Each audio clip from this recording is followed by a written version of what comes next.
I think President Trump has recognized that there is an importance of looking towards the architecture of a much bigger peace agreement. And that peace agreement, the contours of it can be provided with the help of the United States for Russia and Ukraine to come to an agreement. But the thing that happened at the summit is that the whole concept of ceasefire or nothing has been set aside, and that's a positive development. I think most people understand that individuals in the United States Congress who are very strongly opposed to any kind of a peace agreement, and I think at this point, President Trump is giving a strong signal to Republicans that there are some changes coming. Now, what might that mean? Well, first of all, right before the U.S. Senate right now is an appropriations bill that would be used to further fund arms for Ukraine. I would hope that legislation is placed in abeyance. Furthermore, if we look prospectively at what needs to happen here so things can be mutually beneficial, we have to understand that the action that Congress took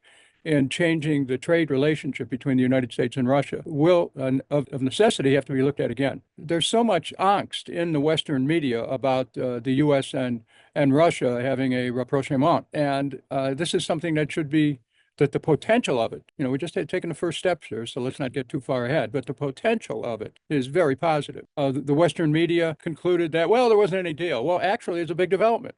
The movement away from the insistence that a ceasefire first had to be achieved or nothing else was going to move forward. That's a major development. So I think this is where leadership is important. Leadership that exercises its best efforts to try to achieve peace without worrying about the chattering class. And I think that President Trump, in this case, needs to be credited with flexibility and coming to understand that there was not going to be any kind of movement at all as long as there was an insistent ceasefire or nothing.